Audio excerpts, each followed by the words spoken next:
Je ne sais pas si vous entendez bien le son, c'est une chanson de Barry White, Never Never Gonna Give You Up. Je ne sais pas qui a déjà dansé là-dessus, on la met tout doucement pour pas trop vous réveiller, mais on a trouvé que c'était plutôt sympa de mettre ce genre de vieux slow, de vieux tubes pour la relation start-up grand groupe.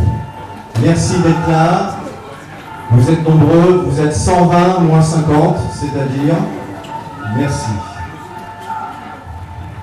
Alors, les traductions sont traduites, ça veut dire globalement, jamais, jamais je ne te laisserai tomber. Non, jamais. Oh ma start-up, ne t'arrête pas, c'est ça, continue comme ça. Vous êtes prêts pour une relation entre start-up et grand groupe? Ouais, super. Qui vient pour la première fois aux ateliers innovation immobilier? Alors ça, c'est un succès, parce que quand on renouvelle de 50% de ça spontanément, c'est un succès. Bravo, bravo tout le monde. Ça, c'est fantastique. Relevez la main pour savoir qui vient pour la première fois. Merci de vous désigner comme si... Non, continuez, parce que... Non, allez, continuez. Non, oui, bravo, voilà. Très bien. Bon allez Barry, tu peux partir, merci. Merci Carlotta. Alors, on a plusieurs choses à voir avec vous. Déjà, je vais me présenter. Parce que 50% de nouvelles personnes, c'est important. Je suis... T'es prêt? Je suis Olivier Monard, l'agitateur des ateliers innovation et immobilier. Je ne suis pas. Parfois, je ne suis pas moi-même. Même moi, parfois, je ne suis pas moi-même. Et mon avatar est oxymore.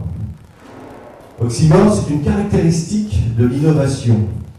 L'oxymore, c'est ce qui transforme, c'est l'innovation qui transforme, revisite un objet, un concept ou un bien déjà identifié. Oxymore, je vous remercie pour votre silence éloquent. Oxymore, c'est l'innovation clair-obscur, du passé au présent, en aller-retour. Merci beaucoup, merci d'être là. Alors, ceux qui ne sont pas venus sont là pour la première fois. Relevez la main, je ne suis pas, mes premières victimes.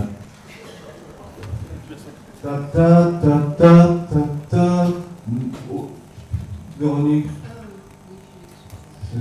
on n'est pas des ex? Non, on va attendre que madame... Non. Oui, mais voilà. Non, venez vous cacher là, à côté de Jean. Regardez.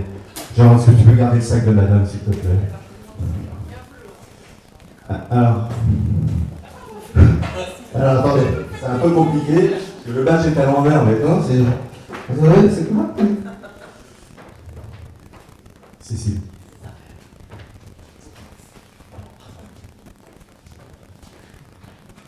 Cécile, tu es. Nom, prénom. Cécile. Iken. Je viens chez Cobea. Tu n'es pas. Je ne suis pas un garçon.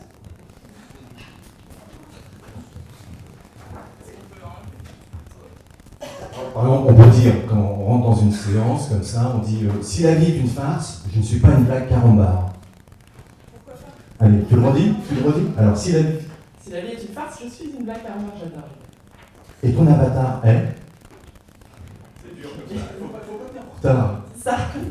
Un autre sandwich. Ah, c'est mignon. Faites du bruit beaucoup pour Cécile, merci beaucoup. Bon, alors, start-up, relation avec grand groupe. Comment ça va se passer ce matin? Bon, parce que vous êtes nombreux. Alors, c'est bien. Vous allez avoir plusieurs interventions et entre chaque intervention, un petit exercice imaginaire, créatif. On va vous distribuer des documents et vous allez essayer de répondre sur ces documents sur la relation start-up grands groupes, alors soit en travaillant un dialogue imaginaire, soit en répondant, on va vous proposer des photos et vous allez essayer d'écrire ces photos sur papier. Je vous conseille de le faire en binôme, enfin je vous expliquerai ça tout de suite à chaque exercice. Où est-ce qu'on en est là dans le fil rouge? Déjà, moi je suis un petit peu perdu. Ah, on va parler du futur. Alors voilà, je voulais vous parler du futur. Tiens, voilà le futur. Vous allez regarder une vidéo qui va durer 2 minutes 50. C'est sur la nouvelle mobilité des ascenseurs à propulsion magnétique. Vous verrez. Pour ceux qui ne connaissent pas, c'est fantastique et on fera un petit exercice de créativité après.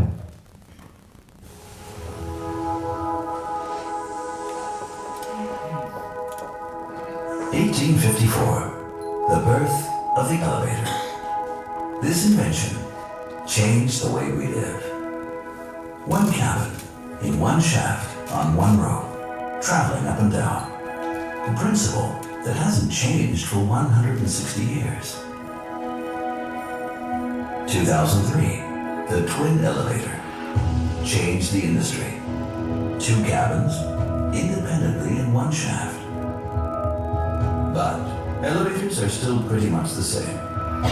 No significant evolution for 160 years.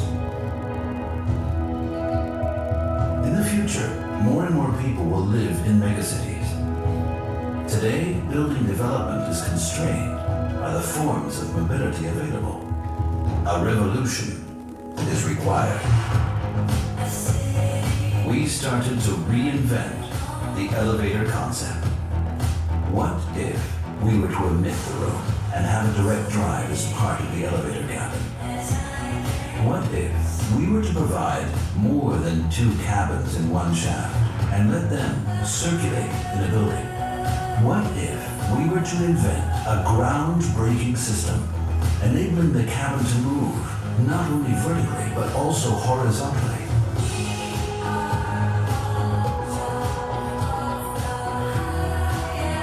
No more limits in height, shape, and mobility.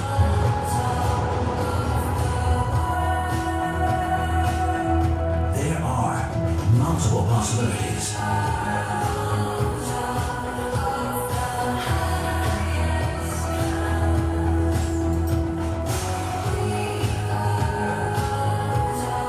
And that's why we call it multi.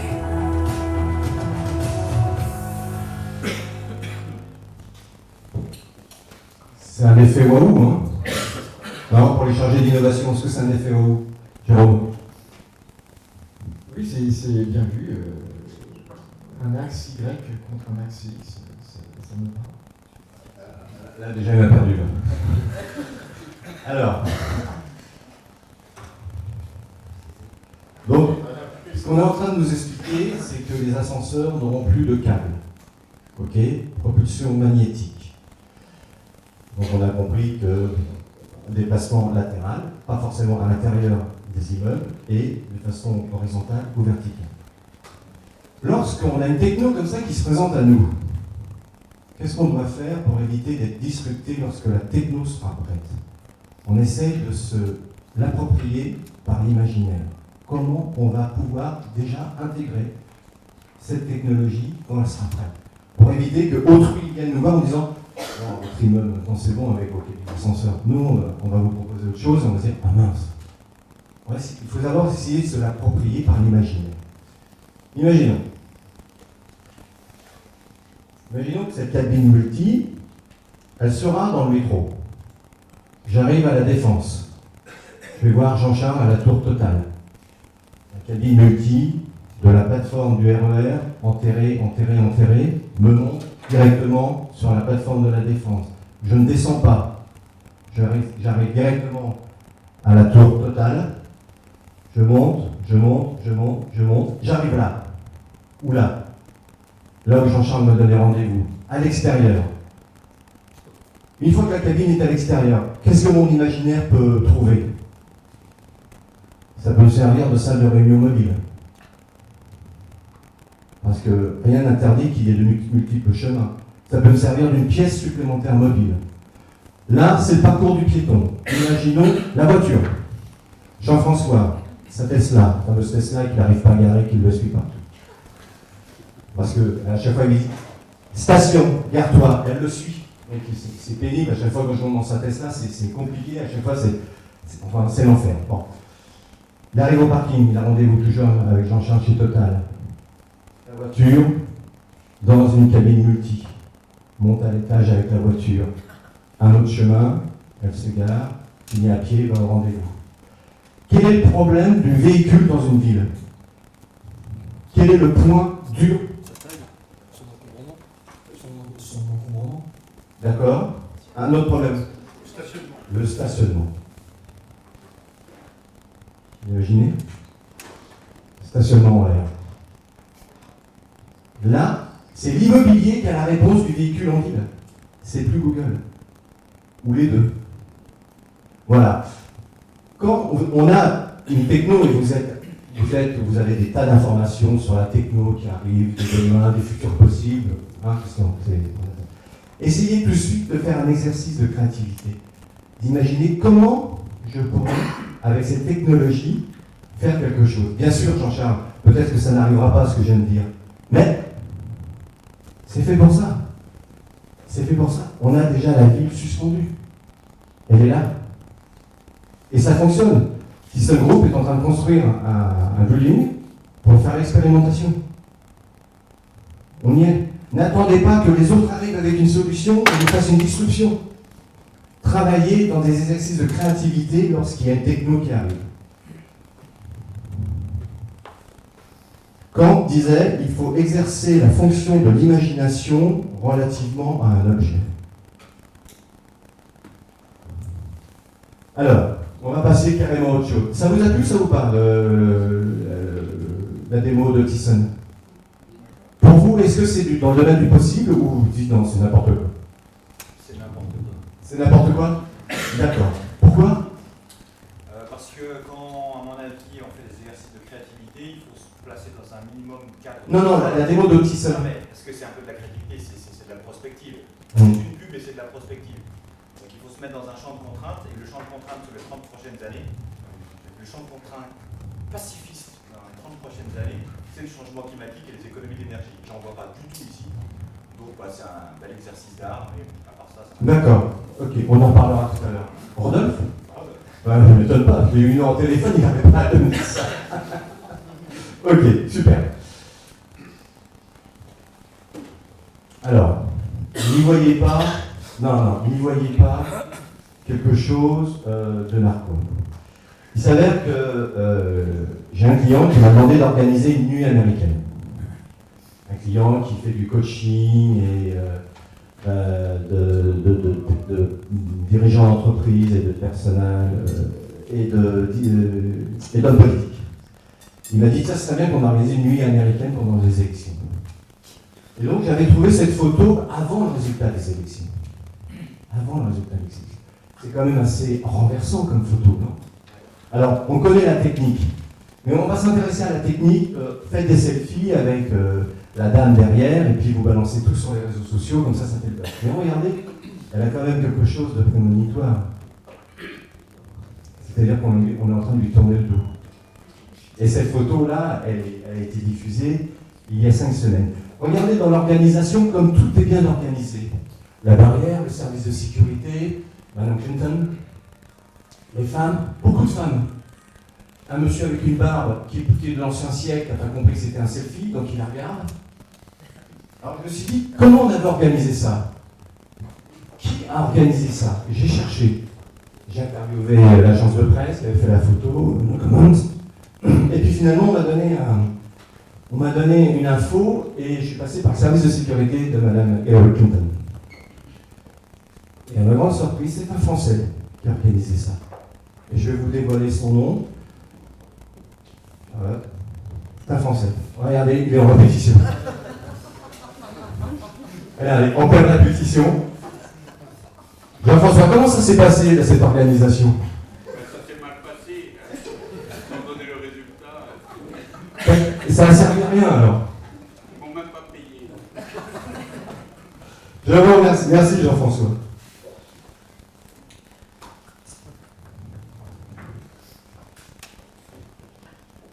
on arrive au sujet.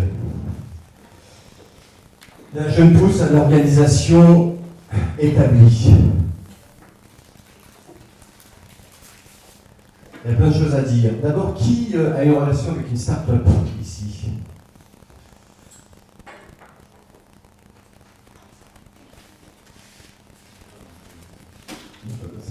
Ah, ok. Qui est une start-up? Ah, c'est bien. Bon, c'est qui? Alors, en général, il y a 5 freins à la collaboration dans une start-up. Tout le monde lit ça.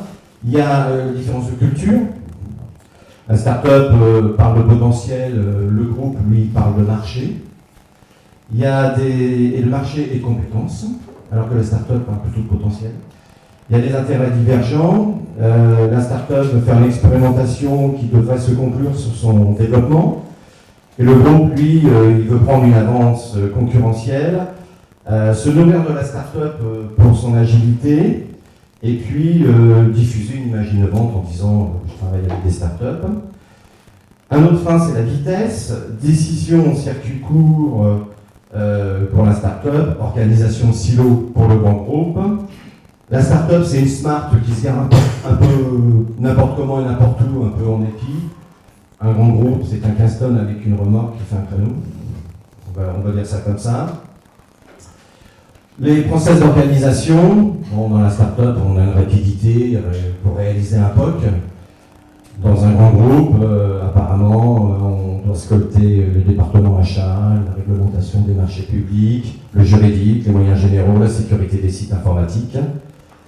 Et après, il y a un autre frein, qui n'était pas si évident, qui est la propriété intellectuelle et de la donnée.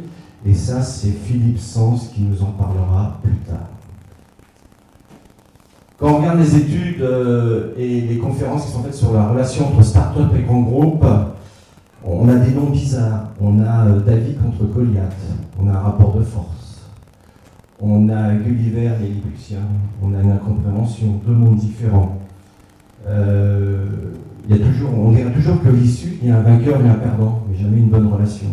Moi, ce que je voudrais savoir dans cet atelier, c'est est-ce qu'on peut faire des grands principes d'une collaboration?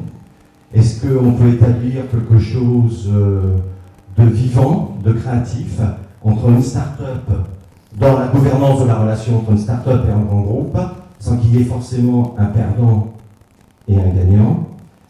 Est-ce qu'on peut vivre en union libre, en CDD, en mariage pour tous, ou en simple relation, sans qu'il forcément qu'il y ait des divorces pénibles? Et ceux qui ont des témoignages sur des divorces sont les bienvenus pour demander le micro. Pour préparer cet atelier, j'ai fait appel à Thomas Le Durion, cofondateur des incubateurs ImpulseLab, et j'ai reçu aussi un grand coup de main de la part de Yann Berck de Lost, de Paris & et de sa collaboratrice Sarah, de Paris & pour la plateforme Vidéoma.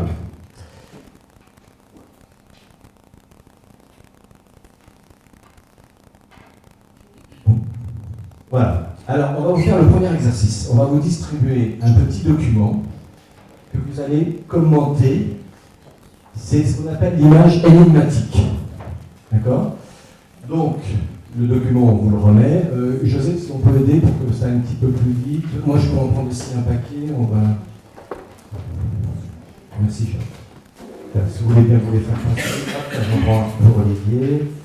Voilà. Voilà.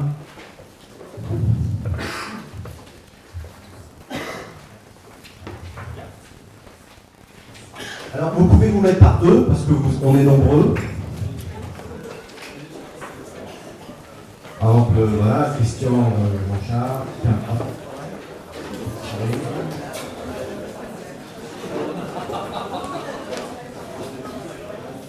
C'est à peu près ça.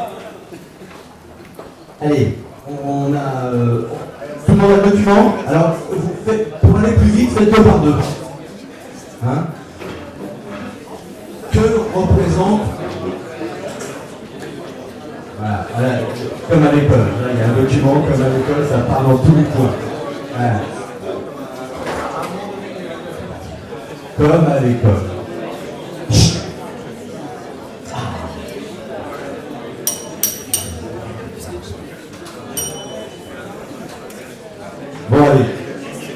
On le fait rapidement. Allez, que représente le lion? Olivier, t'es tout seul?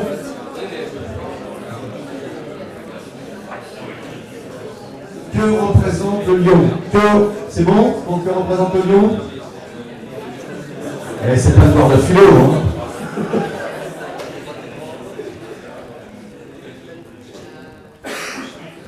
Que représente le chat? Je vous rappelle que nous sommes dans la relation start-up grand groupe. Quelle relation ont-ils entre eux?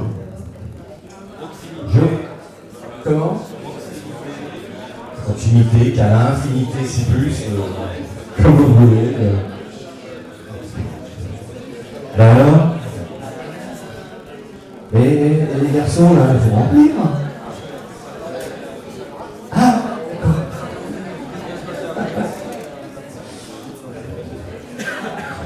Quelle est l'interprétation donnez-vous à cette scène? Toute interprétation autre que professionnelle n'est pas tolérée. Quelle interprétation donnez-vous à cette scène? On y est? Ou il y a des retardataires? Bon. C'est bon? Vous y êtes là, les garçons? Bon. Quel commentaire suscite cette scène? Vous n'êtes pas obligé, c'est facultatif.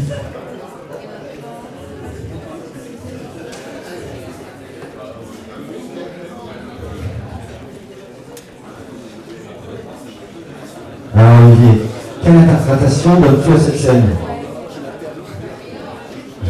C'est une relation, c'est... Ah, voilà, bien. Donc on a quoi? On a une relation de...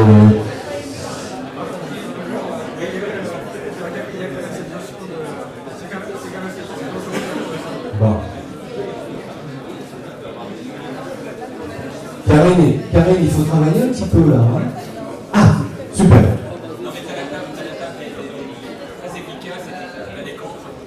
Bon, bah, je vais bien voir les cancres. J'adore les cancres. Ça me rappelle quand j'étais jeune. C'est bon? Quel commentaire donnez-vous à cette scène? C'est bon? Ok. Maintenant, tout le monde a fini? Qui n'a pas fini? Bon, tout le monde a fini. Alors, pour faire une synthèse, vous allez échanger maintenant avec le couple d'à côté. Et vous allez regarder ce que vous avez en commun. Voilà. Qu'est-ce que vous avez en commun? Oui, mais moi j'ai toujours l'habitude de revenir les gens. Qu'avez-vous en commun? Par exemple. Alors, donc, dans la synthèse, le lion groupe start-up, d'accord.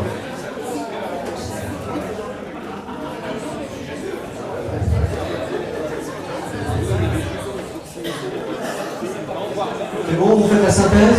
Entre vous, qu'est-ce que vous avez en commun dans les deux questions? Bon, bah, très bien, donc synthèse, tout, très bien. Bon, les cancres, là.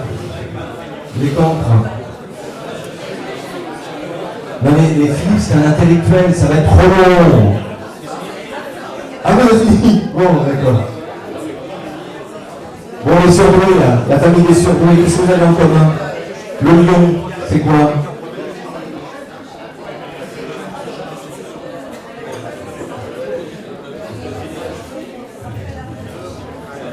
Ok. Jean, vous avez échangé vos points communs. Bon, qui fera la synthèse? Allez. S'il vous plaît, c'est fini. C'est fini. Bon, et plus là, bah, c'est fini. Terminé. Le Lormel, c'est fini. Faut tout mon sac.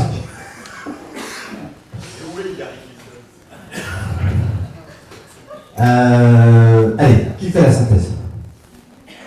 Alors, le lion. La puissance et le tungstène. Le grand groupe. Le chat, l'agilité et la start-up. Qui a une différence? C'est-à-dire que le lion représente le grand groupe. Qui a dit autre chose?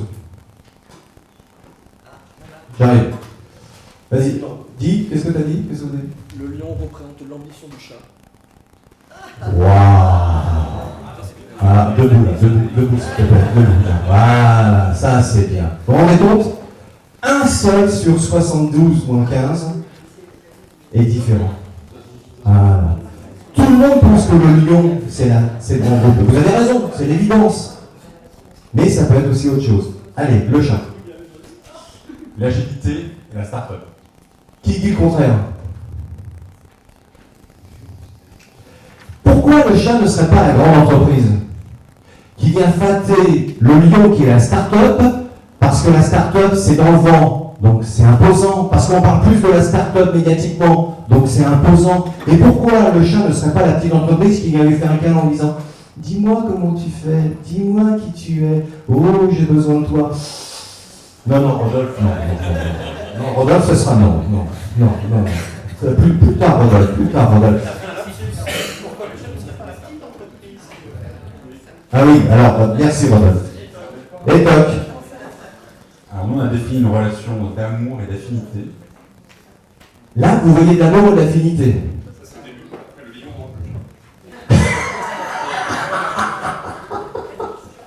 Il y a des fous ce matin. Alors, au début, c'est quoi? C'est ce qu'on vient de dire. Après, le lion mange un chat. Voilà. Une autre version? Ils regardent dans le même sens, mais ils ont quand même tous les yeux fermés. Donc, je sais pas si ça. Ça, c'est de l'observation. Ça, c'est de l'observation. Bravo. Voilà. On peut regarder aussi une image en observant les moindres détails. C'est vrai, finalement. On est dans les... Ça veut dire que quand on a les yeux fermés, c'est qu'on se fait confiance aussi. On regarde pas, mais aussi on se fait confiance. Bon, mais ça peut être aussi interprété d'une façon différente. Allez, autre chose. Pour aller plus loin dans les commentaires, le terrain est aride, donc il faut... c'est un temps sec, difficile. C'est une période sèche. C'est l'interprétation que tu as de la scène. Ouais, vous êtes couché tard, les garçons. Hein? Votre prix au Rennes, ça vous a démoli un peu le cerveau, non? Bon. Qui s'est couché tôt? Une interprétation... Non. Une interprétation de la scène. Jean. À toi. On est en train de... c'est la future cohabitation entre le lion et le chat qui sont assez improbables, en fait. Improbable. Parce que génétiquement, ils n'ont pas vocation à s'entendre éternellement. Donc on reste très ancré dans le réel, très peu d'imaginaire dans l'interprétation de la photo. Oui. Merci. C'est le juriste, mais oui, bien sûr, c'est un juriste. Bon, allez. Non. Oui. Non, mais c'est pareil, intellectuellement, ça va être trop long.